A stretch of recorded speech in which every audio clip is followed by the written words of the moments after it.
our new strategy has been, before we were growing organically, we were hiring salespeople. We're trying to get salespeople into every boiler room in the country.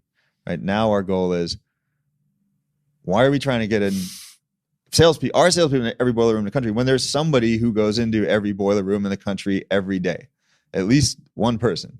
So we're now trying to get our app out to the hands of our customers or potential customers and really grow the business that way. Dude, that part really excited me, which was the idea of saying, wait a minute, the idea of trying to figure out how to scale up a sales force, no pun intended on the software, but scale up a sales force and just get boots on the ground in boiler rooms, all over the country.